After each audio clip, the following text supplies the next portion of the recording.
श्री परमात्मने नमः। श्रीमद् भगवद गीता अथ चतुर्दशोऽध्यायः। श्री भगवान बोले, ज्ञानों में भी अति उत्तम उस परम ज्ञान को मैं फिर कहूंगा जिसको जानकर सब मुनिजन इस संसार से मुक्त होकर परम सिद्धि को प्राप्त हो गए हैं। इस ज्ञान को आश्रय करके अर्थात धारण करके मेरे स्वरूप को प्राप्त हुए पुरुष सृष्टि के आदि में पुनः उत्पन्न नहीं होते और प्रलय काल में भी व्याकुल नहीं होते। हे अर्जुन, मेरी महत ब्रह्म रूप मूल प्रकृति संपूर्ण भूतों की योनि है अर्थात गर्भाधान का स्थान है और मैं उस योनि में चेतन समुदाय रूप गर्भ को स्थापन करता हूँ। उस जड़ चेतन के संयोग से सब भूतों की उत्पत्ति होती है।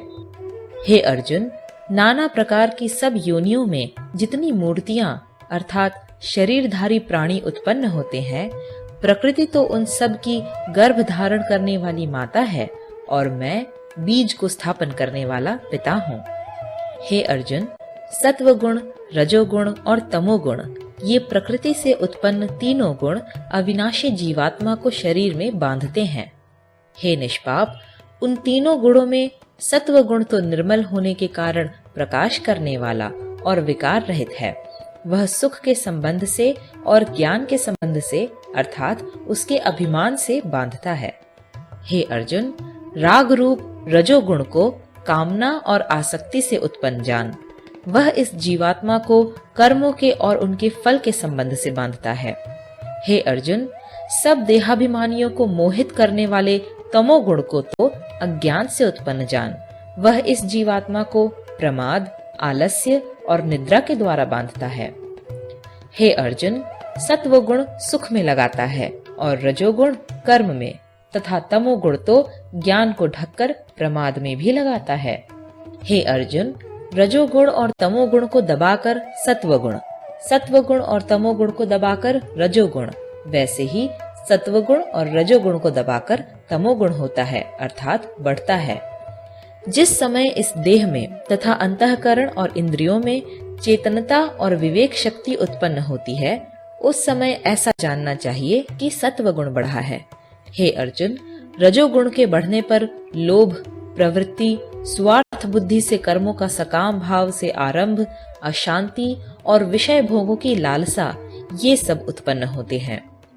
हे अर्जुन, तमोगुण के बढ़ने पर अंतःकरण और इंद्रियों में अप्रकाश, कर्तव्य कर्मों में अप्रवृत्ति और प्रमाद अर्थात व्यर्थ चेष्टा और निद्रादि अंतःकरण की मोहिनी वृत्तियां ये सभी उत्पन्न होते हैं।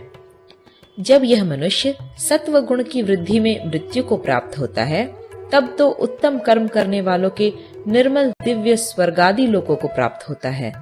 रजोगुण के बढ़ने पर मृत्यु को प्राप्त होकर कर्मों की आसक्ति वाले मनुष्यों में उत्पन्न होता है तथा तमोगुण के बढ़ने पर मरा हुआ मनुष्य कीट, पशु आदि मूढ़ योनियों में उत्पन्न होता है।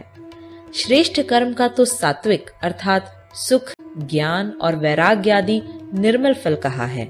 राजस कर्म का फल दुख एवं तामस कर्म का फल अज्ञान कहा है।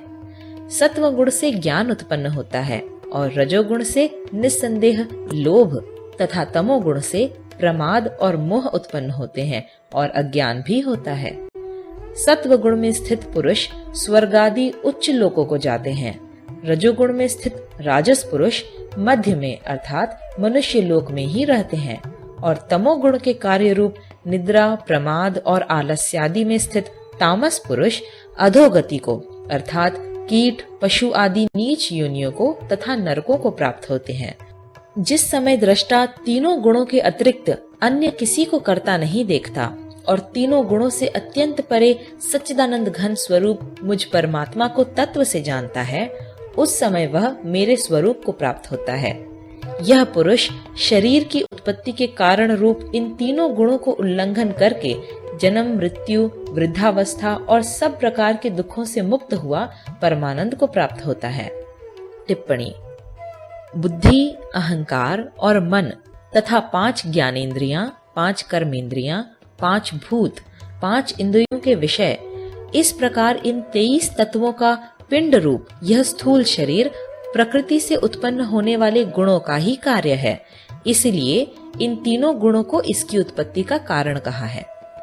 अर्जुन बोले, इन तीनों गुणों से अतीत पुरुष किन किन लक्षणों से युक्त होता है और किस प्रकार के आचरणों वाला होता है, तथा हे प्रभु, मनुष्य किस उपाय से इन तीनों गुणों से अतीत होता है?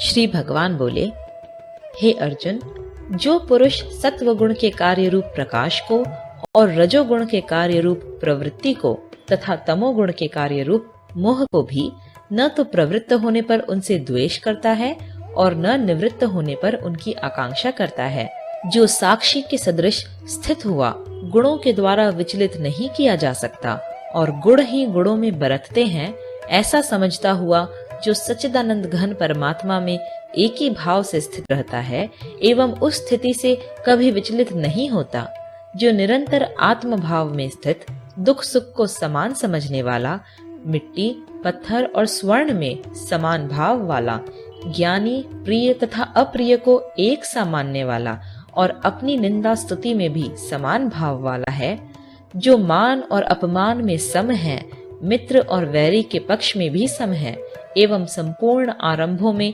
कर्तापन के अभिमान से रहित है, वह पुरुष गुणातीत कहा जाता है। और जो पुरुष अव्यभिचारी भक्ति योग के द्वारा मुझको निरंतर भजता है, वह भी इन तीन गुणों को भली भांति लांघ कर सच्चिदानंद घन ब्रह्म को प्राप्त होने के लिए योग्य बन जाता है, क्योंकि उस अविनाशी पर ब्रह्म का और अमृत का तथा नित्य धर्म का और अखंड एक रस आनंद का आश्रय मैं हूँ। 14वां अध्याय समाप्त।